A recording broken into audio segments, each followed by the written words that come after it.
Assalamualaikum. Jangan lupa like, comment, and subscribe. Bye. Assalamualaikum warahmatullahi wabarakatuh. Alhamdulillahi rabbil alamin.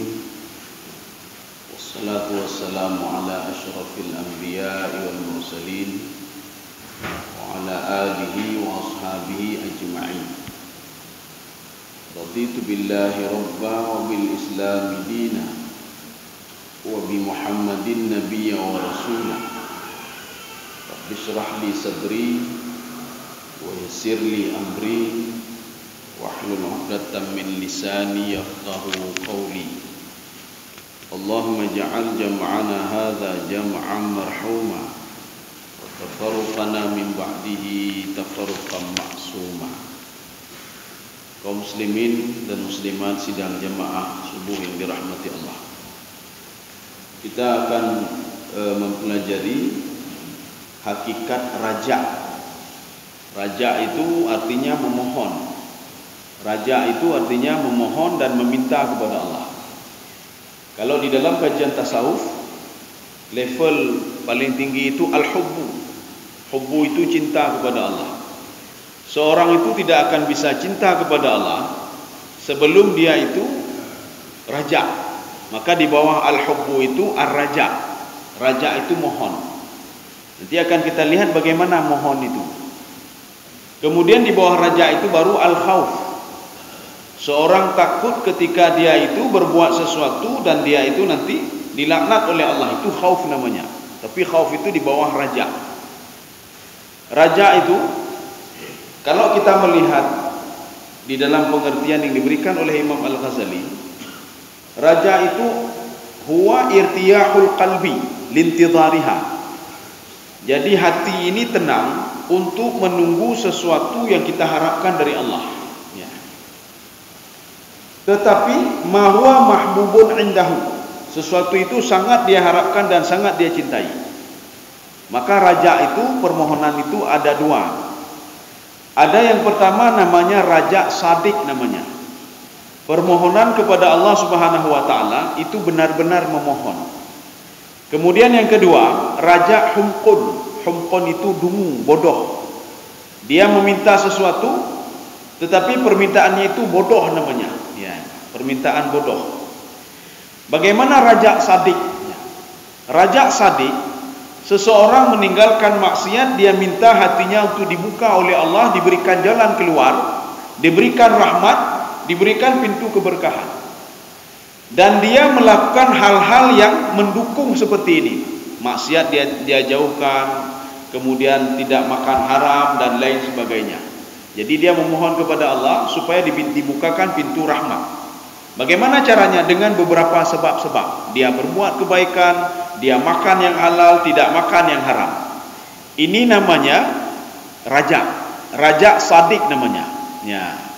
Jadi artinya dia mengharapkan sesuatu supaya bisa menjadi orang saleh, dan dia melakukan prosedur-prosedur untuk bisa menjadi orang saleh. Ini raja sadik.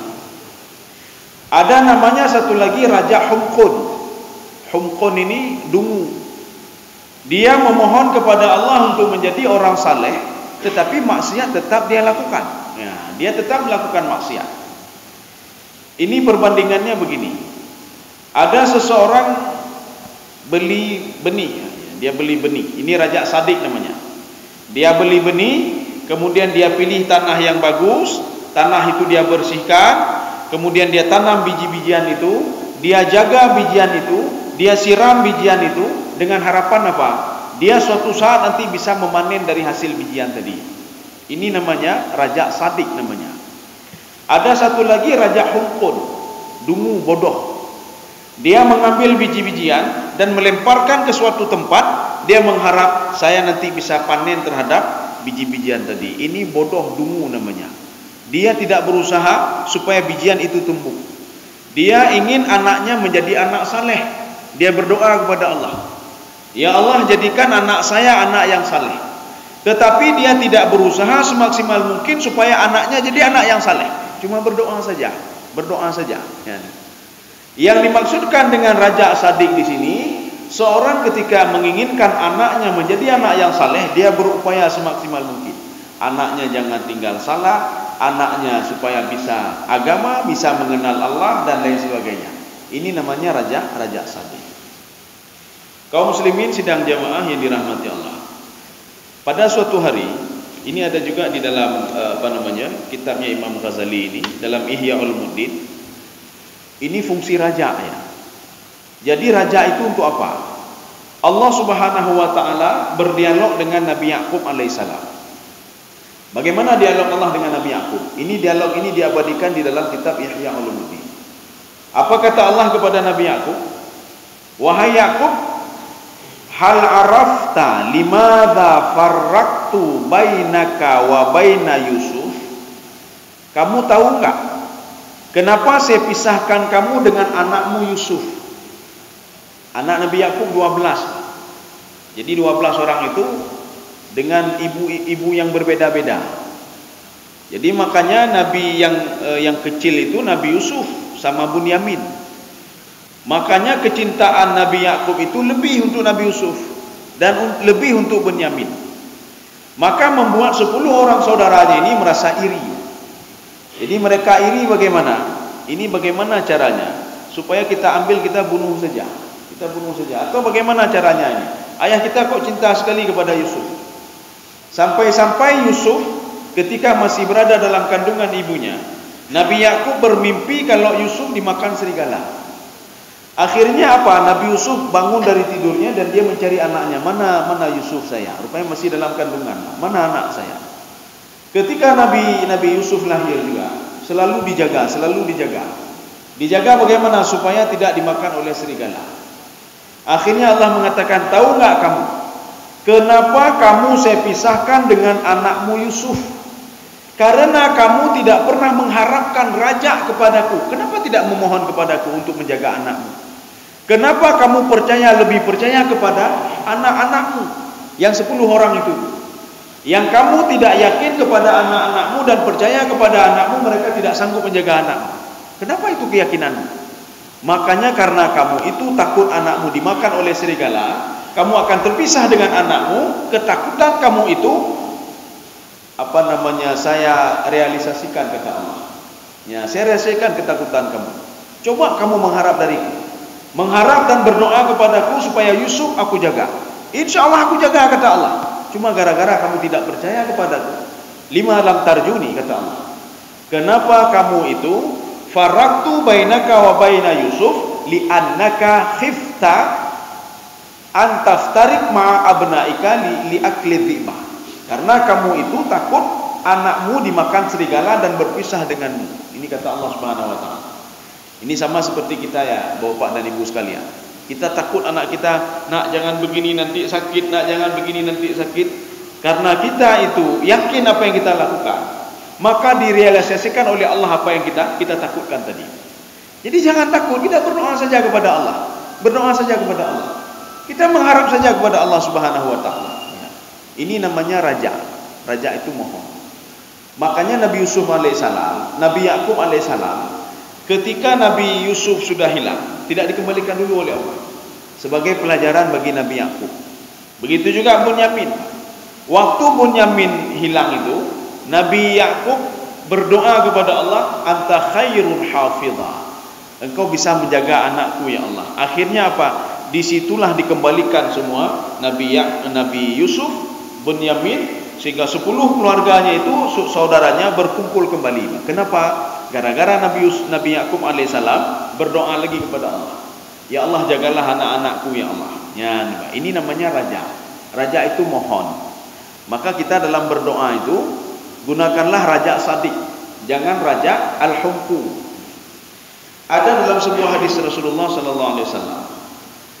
Oh ya, ini ada raja apa namanya ini?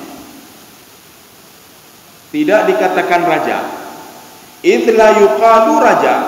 Raja itu tidak dikatakan, kenapa? Ini contohnya, dikasih contoh di sini, Pak. Ini tidak termasuk raja, ya kata Imam Ghazali.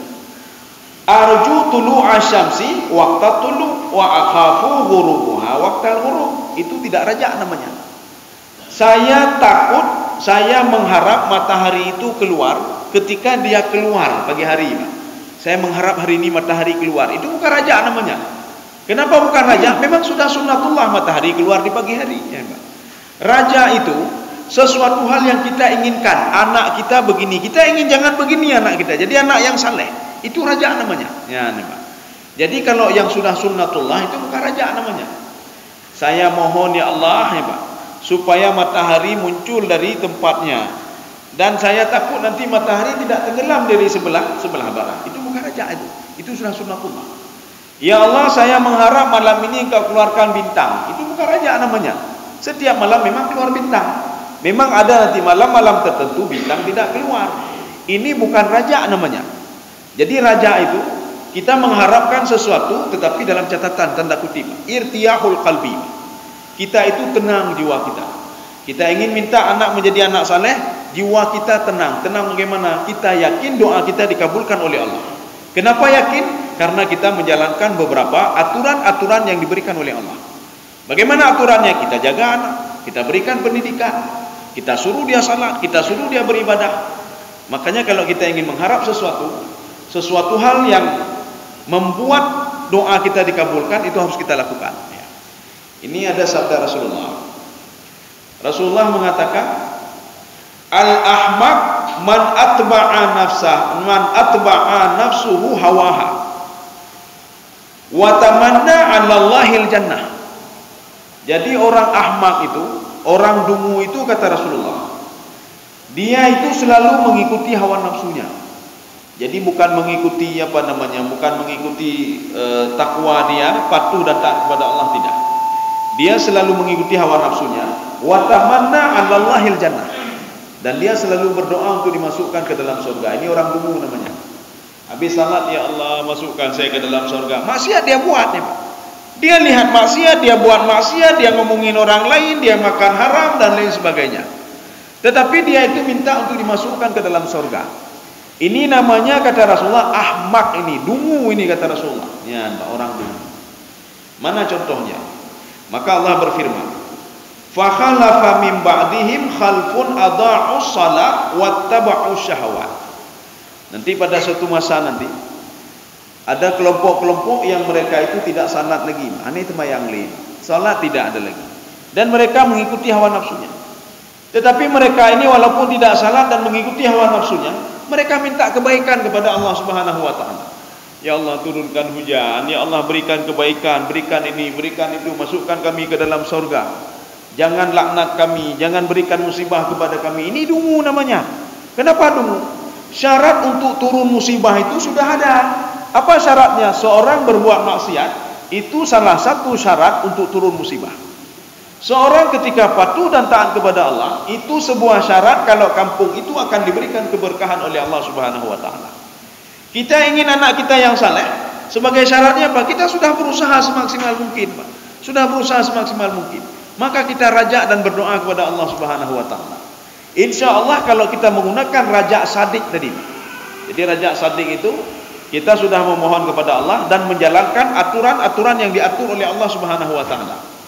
Aturan kalau kamu ingin dapat rahmat berkah, jangan tinggal salat.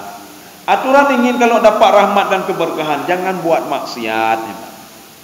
Jadi makanya di Imam Ghazali mengatakan, tarkul ma'asi, meninggalkan maksiat itu adalah salah satu sebab untuk supaya rajak kita itu didengar oleh Allah dan dikabulkan oleh Allah. Meninggalkan maksiat. Tapi kalau maksiat tetap kita lakukan, kita memohon kepada Allah, titik orang ada berdoa, lima waktu berdoa, mutabuh doa anda dikabulkan ya Allah. Kenapa tidak? Karena kita masih berbuat maksiat. Jadi makanya tinggalkan dulu maksiat itu. Tinggalkan maksiat. Kenapa yang lain bisa kita tinggalkan? Kenapa maksiat tidak bisa kita tinggalkan? Meninggalkan maksiat sama seperti halnya caranya untuk melakukan kebaikan. Sama caranya. Melakukan kebaikan itu suatu hal yang berat, kata Imam Ghazali. Tetapi apabila dilakukan dengan birriyadah, dengan latihan-latihan, maka yang berat itu tidak berat lagi. Seorang itu berat baca Al-Quran, tapi kalau sudah membiasakan diri baca Al-Quran, maka baca Al-Quran tidak berat lagi. Maka itu akan menjadi kenikmatan bagi dia. Salat sunnah itu tidak berat apabila dia sudah sering salat sunnah. Bangun malam tidak berat apabila dia sudah sering bangun malam. Tahajud Witir itu tidak berat bagi dia kalau dia sudah membiasakan diri untuk witir. Maka itu sebuah kenikmatan bagi dia. Maksiat juga demikian. Maka seorang yang sudah terbiasa dengan maksiat terus, maka dia akan menikmati maksiatnya. Seorang penikmat maksiat jangan pernah harap doanya akan dikabulkan oleh Allah kecuali dia bertaubat. Dia meninggalkan maksiat dan dia minta maaf kepada Allah. Tapi kalau ini dungu namanya, dia dungu, dia maksiat dia buat, tapi dia katakan, ya Allah berikan petunjuk kepada saya. Gimana petunjuk kalau kita maksiat tetap lakukan? Makanya petunjuk itu kita minta kepada Allah. Ya Allah berikan saya petunjuk. Dengan syarat kata Allah, tinggalkan hal-hal yang tidak bisa saya berikan yang menghalangi petunjuk. Maksiat jauhkan dulu, baru bisa saya berikan petunjuk kata Allah Subhanahu wa taala. Makanya tidak bisa diberikan petunjuk tiba-tiba, tidak bisa dapat petunjuk tiba-tiba. Kalau seseorang itu dalam tiba-tiba maksiat dapat petunjuk tiba-tiba, tidak bisa. Kecuali dia berdoa kepada Allah, dia meninggalkan maksiat. Dalam sela-sela doanya itu akan diberikan petunjuk oleh Allah. Gara-gara apa? Dia meninggalkan maksiat, dia tidak mengulangi lagi maksiatnya, dan dia tidak mau berbuat lagi. Insya Allah petunjuk itu akan datang. Ini namanya raja sadik ya. Jadi bukan raja al-humku. Raja humku itu raja dungu namanya. Kaum muslimin sidang jamaah yang dirahmati Allah. Ya, ini meninggalkan maksiat ini, Pak. Jadi meninggalkan maksiat, kenapa meninggalkan maksiat, kemudian bertaubat, kemudian menjalankan norma-norma yang diajarkan oleh Allah. Kenapa ketika kita melakukan hal seperti ini, doa kita dikabulkan? Karena li'anna karahiyatun lil maksiyah. Ketika kita benci kepada maksiat, ya, makanya kalau ada tahap-tahapnya. Seorang itu ketika senang kepada susah dia berbuat kebaikan, lama-lama berbuat kebaikan, akhirnya dia mencintai kebaikan. Ya, dia mencintai kebaikan. Ada seseorang itu dia meninggalkan maksiat, susah dia meninggalkan maksiat. Meninggalkan untuk ngomongin orang lain susah. Meninggalkan makan haram itu susah. Akhirnya apa? Dia tinggalkan sedikit. Akhirnya apa? Puncaknya dia sudah membenci maksiat itu. Dia benci ngomongin orang lain. Dia benci berbuat maksiat. Dia benci untuk makan haram. Maka orang seperti ini karahiyatun lil maksiyah namanya. Tidak hanya benci saja. Jadi saya benci untuk mencuri, saya benci ngomongin orang lain, saya benci untuk dengki sama orang lain. Wa hirsuhu 'ala taubah. Dan seorang terus menjaga. Ini kalau kita lihat dalam kajian tasawuf, bukan di dalam kitab ini saja, dalam beberapa literatur kitab tasawuf, seorang yang sudah benci sesuatu dan dia sudah membiasakan untuk membencinya, maka akan nikmat bagi dia untuk meninggalkan maksiat. Meninggalkan maksiat nikmat bagi dia. Dia ketika ngomongin orang lain bahkan akan merasa berdosa. Dia tidak ngomongin orang lain, itu merupakan kenikmatan bagi dia. Dia tidak mencuri, kenikmatan bagi dia. Dia tidak berbuat kejahatan, kenikmatan bagi dia. Ya. Kaum muslimin sidang jamaah yang dirahmati Allah. Wa hirsuhu 'ala taubah yajri majras sabab. Ya, jadi membenci maksiat, kemudian kita bertobat juga kepada Allah Subhanahu wa taala. Kemudian kita menjaga diri untuk tidak berbuat maksiat. Jadi hari ini kita jaga diri, hari ini baik nama tinggal baik nama tir. Ini yang kita lakukan. Yajri majras sabab. Ini adalah sebab-sebab doa kita, rajak kita itu dikabulkan oleh Allah. Ya. Jadi ini masuk rajak sadik juga. Maka seorang menjaga dirinya untuk membenci maksiat dan menjaga terus supaya tidak berbuat maksiat, dan dia bertaubat setiap berbuat maksiat. Taubat ini ada dua. Ada taubat dari dosa kecil, ada taubat dari dosa besar. Taubat dari dosa kecil, ini contoh apa? Kita sengaja atau tidak sengaja? Ya, sengaja atau tidak sengaja. Apakah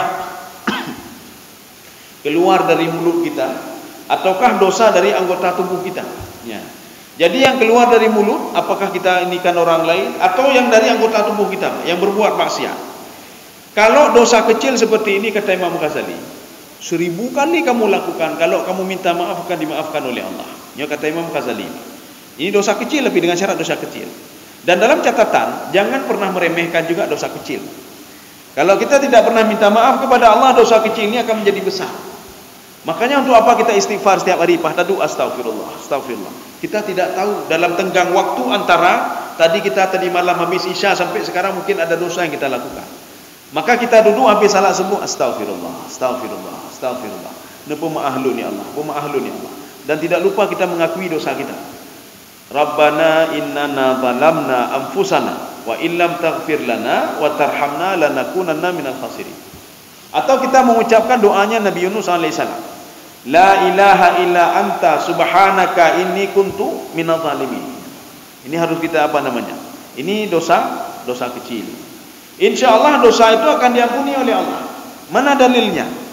Allah mengatakan dalam sebuah hadis qudsi, wahai hambaku, ada enggak yang minta maaf, ada enggak yang minta maaf kepadaku dan mengakui dosanya kepadaku, yang sudah berbuat dosa tadi pagi akan saya maafkan di malam hari. Ketika di malam hari akan aku maafkan dosanya di pagi hari. Ada enggak? Ada yang meminta kepadaku, aku kabulkan doanya, kata Allah Subhanahu wa taala. Ya. Ini kalau dosa-dosa kecil. Jadi dosa kecil itu kita tidak sengaja dengan mulut atau anggota tubuh berbuat dosa, maka habis salat kita duduk istighfar, astagfirullah, astagfirullah. Tetapi dalam catatan juga kata Allah, kalau dosa kecil ini berhubungan dengan manusia, dengan saya sudah saya maafkan, tapi dengan manusia itu tidak bisa saya maafkan, kata Allah. Harus langsung kamu berhadap dengan manusia itu sendiri. Ini dosa kecil. Tapi kalau dosa besar, itu seperti syirik kepada Allah, durhaka pada orang tua, kemudian dia syirik, kemudian membunuh dan lain sebagainya. Ada 7 sab'ul mubiqat. Kamu itu saya berikan kesempatan 2 kali. Mana 2 kali? Pertama, seorang beriman kepada Allah, kemudian dia syirik kepadaku, kata Allah Subhanahu wa taala. Dia balik lagi beriman, masih saya terima, kata Allah. Mantai belum terima, tapi syirik jangan kembali sampai 2 kali. Ketika dia beriman, dia syirik sekali lagi, lan tuqbala taubatuhum, taubatnya tidak pernah aku terima, kata Allah Subhanahu wa taala.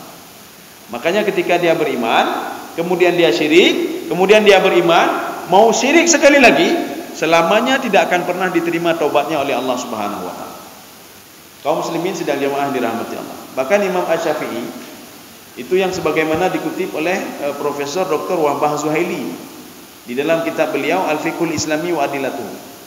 Seorang ketika dia beriman, dia salat, dia puasa, dia melakukan kebaikan-kebaikan, pahalanya sudah ada di atas kepala dia, sudah menanti dia. Kalau dia meninggal waktu itu, ya, ini dalam catatan juga pahala-pahala yang sudah disortir oleh para malaikat dengan perintah Allah Subhanahu wa taala. Kalau dia meninggal dalam detik itu, insya-Allah dapat rahmat Allah dan akan dimasukkan ke dalam surga. Tetapi kalau seorang itu, ini kata Imam Asy-Syafi'i, beliau itu muslim, ininya banyak, pahalanya banyak, kemudian dia syirik kepada Allah. Ketika dia syirik, pahala tadi itu diangkat semua oleh Allah. Makna diangkat apa? Tidak diperhitungkan lagi oleh Allah. Ketika dia syirik, maka dia sudah nol, kebaikannya nol. Kenapa? Karena dia sudah syirik kepada Allah. Kalau dia mati dalam detik itu, maka dia mati dalam keadaan kafir. Ibadah tidak ada, apa-apa tidak ada. Tetapi kata Imam Syafi'i, kalau beliau ini kembali lagi bertobat masuk Islam, pahala dia dulu itu dikembalikan kembali oleh Allah Subhanahu wa taala. Dan tidak memulainya dari nol, tetapi memulai dari pahala yang sudah pernah dia lakukan, beribadah kepada Allah Subhanahu wa taala. Kaum muslimin sidang jamaah yang dirahmati Allah. Maka oleh karena itu, wa inna marraja ba'da ta'aqqudil asbab. Jadi raja itu kita lakukan kapan? Setelah kita yakin sebab-sebab untuk diterima doa itu sudah ada. Ini syarat sudah ada, semua sudah ada, semua sudah ada, sudah lengkap. Yang baru tak berdoa kepada Allah ya. Insyaallah doa kita dikabulkan. Tetapi kalau syarat-syarat tidak lengkap, hanapu harap ya, hanapu harap. Kita buat KTP saja atau buat SIM saja.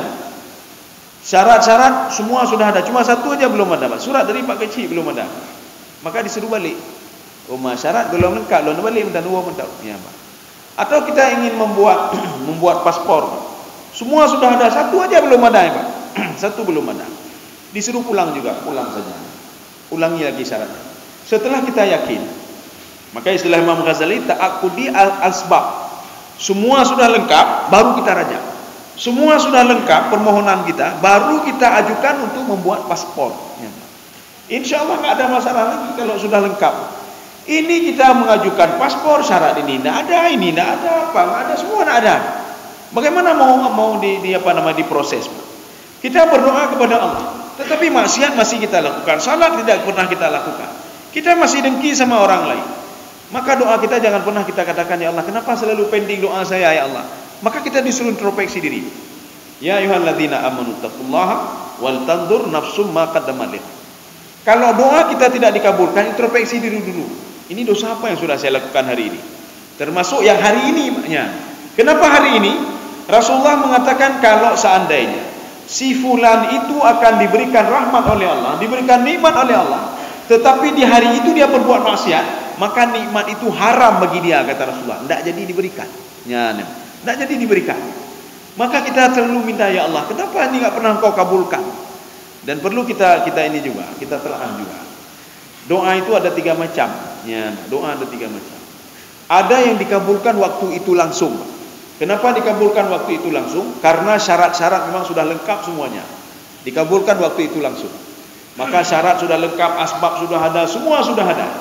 Contoh, Nabi Musa alaihissalam ketika memohon kepada Allah, Inna ma'iya rabbi sayahdin, berikanlah petunjuk kepadaku ya Allah. Syarat untuk diberikan petunjuk dan jalan oleh Allah, karena mereka tidak tahu mau jalan kemana lagi. Di depan mereka laut, di belakang Fir'aun. Itu syaratnya sudah ada semua sama Nabi Musa. Nabi Musa patuh kepada perintah Allah. Dia ajak Bani Israel, dia ajak Fir'aun laknatullah. Kemudian dia berikan pencerahan kepada Fir'aun, diberikan pencerahan kepada Bani Israel, dan syarat Allah Subhanahu wa taala sudah dipenuhi oleh Nabi Musa. Mana syaratnya? Syaratnya 2 saja. Kamu saya kirim menjadi rasul, 2 syarat kamu. Yang pertama membebaskan Bani Israel, 1. Yang kedua, kamu ajak Fir'aun itu jangan seperti itu, jangan syirik kepadaku dan supaya menyembahku. Ini saja 2 kamu syaratnya. Yang pertama sudah terkabulkan, yang kedua sudah dia dakwai tapi nak mau mendengar. Makanya doa Nabi Musa dikabulkan dalam detik itu juga oleh Allah. Sehingga Allah mengatakan, idrib bi'asakal bahar fanfalaqa fakana kullu firqin kattaudil azim. Ada satu permohonan Nabi Musa yang tidak diterima oleh Allah. Kenapa? Karena syaratnya tidak cukup. Ketika Nabi Musa bersama Bani Israel, mereka berdoa minta hujan. Minta hujan. Itu yang keluar bukan 1-2 orang, ratusan ribu yang keluar. Mereka berdoa semua kepada Allah. Kalau kita lihat secara logika, doa Nabi mana yang hendak dikabulkan Allah Subhanahu wa taala? Tetapi doa Nabi Musa tidak dikabulkan oleh Allah. Waktu itu hari pertama berdoa tidak juga, hari kedua tidak juga, hari ketiga juga tidak. Nabi Musa saja tidak dikabulkan doa. Apalah benar-benar katanya apa? Kita berdoa minta hujan, kenapa tidak turun-turun hujan? Rupanya ketika itu, ketika hari yang ketiga Nabi Musa minta klarifikasi kepada Allah. Ya Allah, saya minta klarifikasi ya Allah. Apakah dosa saya banyak sekali ya Allah? Apakah dosa saya? Kalau saya berdosa saya minta maaf ya Allah.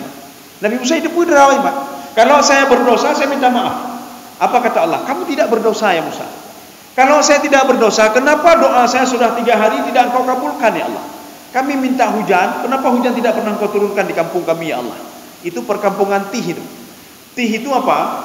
Tih itu setelah sebelum Laut Merah itu Mesir, masuk ke Laut Merah, kemudian setelah itu bukan Palestina, tapi bukan Palestina yang bergejolak sekarang, tidak. Sebelum Palestina ada perkampungan namanya Tih. Mereka itu tidak ada apa-apa di situ, tapi akibat berkat rahmat Allah mereka bisa hidup selama 40 tahun. Nabi Musa minta klarifikasi. Ya Allah, ini hujan sudah tidak turun. Kami berdoa sudah 3 hari. Kenapa tidak Engkau kabulkan? Apa kata Allah? Syarat untuk saya kabulkan doa belum ada lagi. Apa syaratnya ya Allah? Di antara jamaah kamu yang berdoa kepadaku, ada orang yang suka mengadu domba. An-namimah. Ngadu domba bagaimana? Dia pergi kemari, dia panas-panasin orang ini, dia pergi ke sana, dia panas-panasin orang ini, ngadu domba. Akhirnya penduduk kampung karu gara-gara agaknya nih, Pak. Gara-gara satu orang itu, kata Allah, doa-doa kalian tidak saya kabulkan. Akhirnya Nabi Musa mengatakan, tunjukkan saya orang itu ya Allah. Luncang, luntek-tek orangnya. Karena cukup meregah Nabi Musa. Marah sekali, sudah 3 hari tidak dikabulkan doa gara-gara satu orang tadi. Allah mengatakan tidak. Saya tidak mau membeberkan aib orang lain di depan kamu, saya tidak mau. Jadi bagaimana caranya ya Allah? Sekarang begini. Kamu ajak semua Bani Israel sebelum berdoa, besok doa untuk minta hujan, untuk bertobat semua kepadaku. Ketika semua bertobat, salah satu itu pasti bertobat juga kepadaku. Maka kalian tidak tahu yang mana yang sudah berbuat maksiat. Ya. Makanya kalau kita salat minta hujan, kita lihat dulu jamaah. Paling enggak sebelumnya puasa dulu, Pak. Nya ada puasa le, Pak. Tapi pergi hati le, pergi hidro le, Pak. Kalau bisa sebelumnya puasa berapa hari puasa atau puasa 1 hari, kemudian jaga mulut, jangan ngomong apa-apa dulu, Pak. Jangan ngomong apa-apa dulu. Be tu menak go be. Bukan berarti habisnya kaji demena-demanya. Bukan, tidak. Jadi setelah itu dikabulkan doanya, kayak kabulkan doa, jadi kaji demena-dema, kaji pegamati dema, tidak.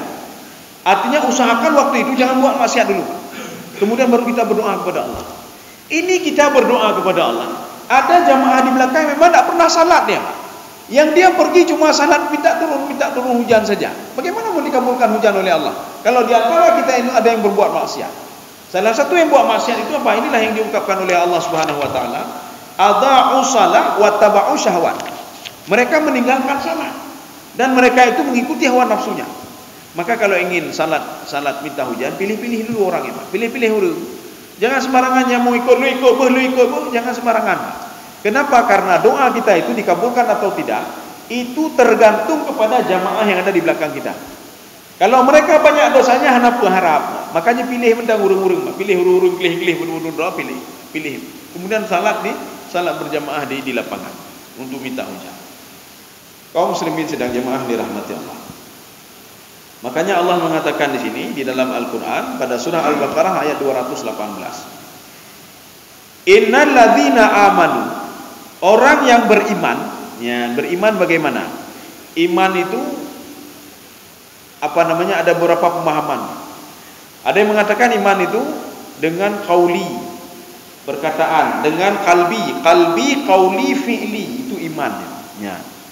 Ada juga yang membagi iman menjadi dua, iman qauli, iman fi'li. Iman qauli itu dia syahadat. Iman fi'li berbuat. Jadi maka kita kombinasikan semuanya. Kita ini kan dua-dua ini iman itu tiga. Harus tasdik bil qalbi. Harus yakin kita. Apapun yang Allah lakukan kepada kita, kita harus yakin kalau itu berasal dari Allah. Apapun yang kita terima, kita yakin kalau itu berasal dari Allah. Ini kan beriman. Tapi menyonaru macam pepep ni. Anak meninggal dunia, saudara begini, pepep tadi. Pekan aja lo ya Allah, apakah hananya ya Allah. Biasanya kita kan orang-orang urang Aceh kan bino, Pak. Pekan bagah dak ni cok anak lo ni Allah, mentang muda dah ya Allah, Pak. Mentang umbut anak lo, umur mentang 12 tahun. Pekan anak ni cok lo mentang ya Allah. Lo mentang ni cok, Kan biasa orang Aceh itu, Pak. Pekan anak ni cok lo mentang ya Allah, pekan ni cok di pula. Ibu ahli malaikat boje luncuk orang jenis ulum bekci ni. Yang bekci ni coba. Ki pancara ni. Jadi artinya apa? Kita ngomong saja kan, ya Allah kenapa begini ya. Kenapa nak ambil saya saja? Maka orang seperti itu nak beriman namanya. Kita terima saja. Diberikan oleh Allah rezeki sedikit, kita terima. Kita yakin itu berasal dari Allah. Syaitan tidak bisa macam-macam memasuki kehidupan kita tanpa izin Allah. Tidak bisa macam-macam. Iblis tidak bisa macam-macam. Dia masuk dalam jalur kehidupan manusia tanpa izin Allah. Tidak bisa macam-macam. Atau kecuali manusia itu sendiri mengajak iblis untuk masuk dalam kehidupan dia, mengajak syaitan untuk masuk dalam kehidupan dia, mengajak jin untuk masuk dalam kehidupan dia. Tapi kalau kita seperti ini, tidak bisa dia mengatur, tidak bisa dia mengatur manusia kecuali dengan izin Allah Subhanahu Wa Taala. Ya, ini iman namanya, bil qalbi. Kemudian iman itu bil qauli. Kita mengambil rujukan di dalam kitab Syekh Al-Syankiti. Jadi nama kitabnya Al-Aqaid As-Salafiyah. Aqaid Salafiyah. Baik ingat salafi pun kan. Yang salafiyah artinya apa? Akidah orang dulu katanya, Pak. Akidah orang dulu. Aqaid As-Salafiyah ya. Jadi beliau mengatakan iman itu tidak hanya di hati saja. Ada orang yakin betul kepada kiamat, yakin betul ini. Tetapi mulutnya nak mau dia ucapkan itu. Ya, nak mau dia ucapkan. Seperti siapa? Paman Nabi, ya, Abu Talib. Abu Talib yakin keberadaan Rasulullah. Abu Talib yakin dengan Al-Quran. Abu Talib yakin yang disembah oleh Nabi Muhammad, tapi dia nak mau mengucapkan dengan mulutnya, tak mau dia ucapkan. Ya. Ini namanya kufur inat namanya. Kemudian yang beriman yang ketiga dikatakan beriman, dia itu harus melakukan segala sesuatu yang sudah dia imani dan dia ucapkan. Maka kalau tidak dia lakukan, maka tidak jadi orang beriman lagi dia. Contoh, dia yakin betul hari kiamat, yakin betul orang yang tidak salat akan dibakar nanti. Dia yakin betul orang yang bakhil itu akan dililit dengan seekor ular namanya akra. Dia yakin betul nanti sebelum waktu masuk ke dalam surga, dia sudah ditunggu oleh hartanya. Fatuqwa biha jibahuhum wa junubuhum. Maka ketika itu hartanya menjadi gosokan di atas punggung dia. Dia yakin itu, Pak. Waktu tanya yakin kau kiamat cukup yakin lo ni otan lo. Tapi dia tidak salat, Pak. Datang yang dengkunan semayang, semayang behan, semayang. Nyok kiamat yakin, yakin dah. Gadep urang yang hana temayang na yakin cukup yakin Pak. Yang ipernolong dan nyoba. Ya nih Pak. Makanya iman itu kadang-kadang seorang beriman, kadang-kadang nak mau berbuat dia. Ya. Makanya ketika seseorang yang beriman itu diusik keimanannya, dia bisa bangkit dia. Bagaimana bisa bangkit? Dia salat tidak, apa-apa tidak. Tapi ketika nabinya dihina, ya nabinya karena dia yakin dia yakin Nabi Muhammad utusan Allah. Tapi dia nak mau berbuat sesuatu. Makanya kalau kita ketika kita ceramah atau apa di sini, kita katakan macam kita pegang macam-macam. Kita contoh nama. Salat itu tidak wajib, nya pegang. Salat tidak wajib atau kita pergi ke kedai kopi, nya. Kita ajak salat dulu orang tu. Mari kita salat. Hana tahu dengar apa? Alah pun main jak orang sembahyang. Kita ambil mikrofon. Bapak-bapak dan ibu-ibu sekalian, salat tidak wajibnya ibadah je. Kalau apakah hana wajib sembahyang ni? Marah mereka apa? Kenapa keimanannya bangkit kembali? Walaupun mereka tidak salat. Mereka ambil perang, so apakah penuh hana wajib? Payah katak takunya. Nya orang kafir yang pegang hana wajibnya. Tapi dia sendiri tidak salat ni. Drah ni sembahyang ni, Pak. Hani sembahyang dah. Ketika nabinya dihina, ibarat macam-macam Nabi Muhammad begini, yang bengeh Pak. Padahal dia sedikit pun hana makhluk Nabi hana Pak ni Pak. Ya urung pegat lagi nyawa. Peminum juga marah dia kalau nabinya dihina. Kenapa? Keimanannya ada dalam hati. Tapi dia tidak mau mengucapkan dan tidak mau beriman. Ya, Pak. Tidak mau dia melakukan, tidak mau salat dan beribadah. Ini syarat-syarat. Syarat-syarat ini salah satu asbab ini. Supaya doa kalian dikabulkan, maka jalankan asbab ini. Supaya raja itu permohonan kita. Maka setiap ada masalah mohonlah kepada Allah. Mohon itulah doanya nih Pak, doa. Raja namanya. Maka seorang itu tidak dianggap dia raja mohon kepada Allah. Tidak dianggap cinta kepada Allah sebelum melalui level-level raja dulu. Menyuhana dapatlah dulu cinta dah ke Allah. Hana mungkin. Buktinya mana? Ketika kita katakan kamu cinta kepada Allah, kalau pintu untuk cinta kepada Allah kematian, mati, ini mati. Ya mati, dia takut mati. Padahal kalau ingin dia cinta kepada Allah, salah satu pintu untuk masuk adalah kematian. Tapi dia takut mati. Kenapa takut mati? Karena banyak sekali kalau dia mati nanti dia sudah meninggalkan ini dan lain sebagainya. Ini sekarang kita kembali. Ini salah satu sebab kalau raja kita mau raja sadik dan diterima oleh Allah. Innal ladzina amanu. Syaratnya pertama beriman dulu. Dia yakin betul. Maka sebelum berdoa kita perbaiki dulu akidah kita. Perbaiki niat kita dulu sebelum kita berdoa. Nyoba baju-baju kamu berdoa juga. Ya mati. Ya. Perbaiki diri dulu. Kenapa? Itu sebab namanya. Innal ladzina amanu. Sudah satu. Yang kedua, walladzina hajaru. Dia sudah berhijrah. Hijrah apa? Saya nak mau buat maksiat lagi. Saya nak mau korupsi lagi. Saya nak mau ngomongin orang lain lagi. Saya nak mau ya Allah pergi ke tempat maksiat. Saya nak mau lihat maksiat lagi ya Allah. Dia sudah berjanji dengan Allah. Sudah dua syarat ya Pak. Ya. Ini tahapan-tahapan syarat-syarat. Kalau kita lengkapi syarat ini dalam detiknya terima doa ya Pak. Seperti Nabi Musa tadi Pak. Ya, Pak. Ini makanya yang pertama tadi doanya itu langsung dikabulkan. Kenapa? Karena syaratnya sudah lengkap semuanya Pak. Syaratnya sudah lengkap. Kalau belum lengkap syarat maka nak dikabulkan. Ya. Yang kedua, ini doa tadi Pak sebelum kita lanjutkan ini ya.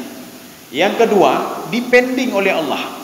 Dipending apa? Jangan sekarang, nanti. Tapi syaratnya sudah lengkap ya Pak. Ini yang syarat-syarat sudah lengkap semuanya ini. Kata Rasulullah SAW. Yang syaratnya sudah lengkap semuanya. Yang pertama bisa langsung waktu itu seperti Nabi Musa. Karena syaratnya sudah lengkap. Yang kedua, dipending. Bukan berarti syarat tidak lengkap, tidak. Dipending doanya akan dikabulkan oleh Allah. Tidak cocok pada waktu ini diberikan oleh Allah. Maka dia minta kekayaan, tak cocok sekarang. Kalau saya berikan sekarang kamu akan kacau nanti. Nanti saya berikan, nanti saja. Maka bersabarlah. Nabi Zakaria ketika minta anak kepada Allah, Rabbi habli min ladunka dzurriyyatan thayyibah. Ya Allah berikan anak yang saleh kepadaku. 13 tahun baru dikabulkan oleh Allah. Ini namanya depending. Kalau saya berikan sekarang, maka nanti susah kamu nanti. Nanti saya berikan setelah 13 tahun. Makanya umur Nabi Zakaria bertambah. Ketika berdoa 80 sekian, ada yang mengatakan 90. Ketika ditambah 13 tahun menjadi 100 tahun sekian, baru istrinya punya anak. Baru dia punya anak. Waktu dia sudah berusia 100 tahun atau kurang sedikit dari 100 tahun. Ya. Ini dipending. Kemudian, tapi yang sudah lengkap syarat. Yang terakhir, yang ketiga, itu bukan dipending.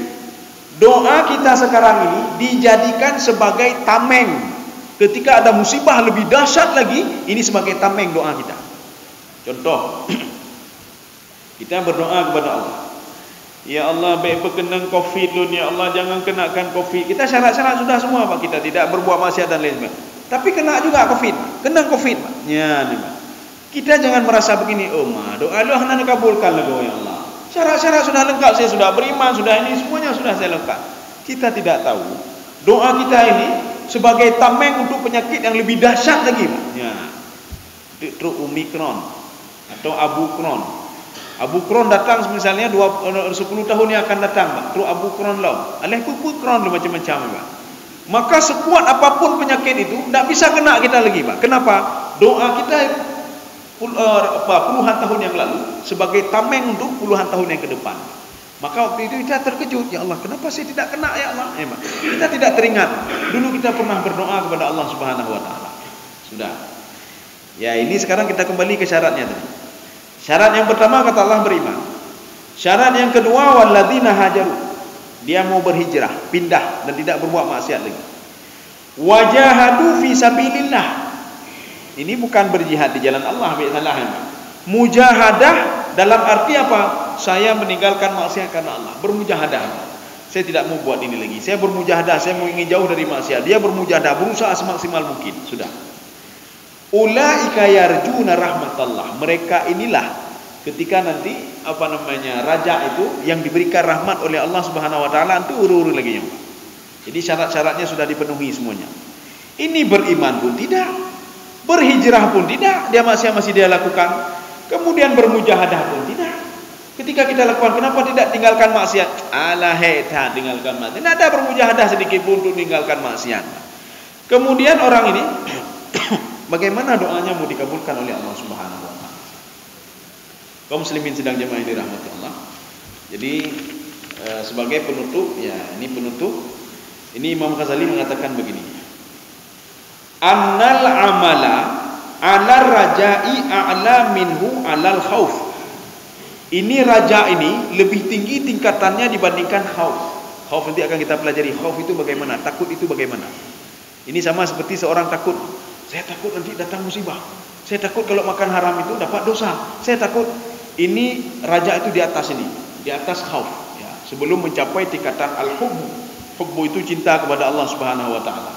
Cinta kepada Allah, makanya kalau sudah level hubbu itu sudah masuk level ridha. Ridha itu nikmat, nikmat dalam beribadah, nikmat bersedekah, nikmat beribadah, nikmat melakukan kebaikan, nikmat semua sama dia Pak. Hanya mekerongka Pak. Nyubai sedekah betul 20 ribu. Kagak ada 50 ribu. Ketika wajib zakat kagak ada lempeng dia nak. Ketika anak minta uang kuliah, kapan kuliah dalam negara Pak? Susah selalu dia Pak. Susah selalu nya banyak. Dia susah selalu. Makanya menikmati itu belum ada lagi Pak. Kalau tidak ada menikmati, rugi saja hidup di dunia Pak. Untuk apa uang banyak kalau tidak menikmati? Artinya apa? Kita menikmati saja. Alhamdulillah. Duit kita berkurang, alhamdulillah kita nikmati saja. Ya nikmati saja. Makanya kan bukan duit yang kita makan Pak. Maka Rasulullah SAW mengatakan, sebesar apapun, sebanyak apapun harta dia, sebesar apapun emas yang dia miliki, dia itu bukan itu yang dipikirkan kata Rasulullah. Yang dipikirkan cuma perut dia itu, makan dia. Seorang kalau sudah sibuk dengan perusahaannya, waktu lapar, nak mau dia makan emas dia. Emas saya sudah lapar, makan emas lah sedikit. Nah, yang dia pikir pasti perutnya. Nak mau dia pikir jabatan. Ketika dia sibuk dengan jabatan, waktu dia lapar, yang dia pikir Pak, kada jabatan-jabatan bertingkat. Nuang kilo dia, hai undangan dari gubernur anak perlelong dah Pak. Cuma perut yang dipikirkan kata Rasulullah. Maka harta itu hanya sebagai ini saja untuk bangga-bangga diri saja. Saya hebat, saya punya ini, saya punya ini. Setelah itu meninggal dunia kata Rasulullah. Ya, saya rasa cukup sekian. Nanti kita lihat kembali pertemuan selanjutnya. Apakah kita lanjut dengan raja atau kita masuk ke al-khauf. Ya, kita lihat kembali. Karena raja ini juga banyak sekali pembahasannya. Mudah-mudahan ada manfaatnya bagi saya sendiri dan jemaah sekalian. Subhanakallah bihamdika. Asyhadu an la ilaha illa anta. Astaghfiruka wa atubu ilaik. Assalamualaikum warahmatullahi wabarakatuh.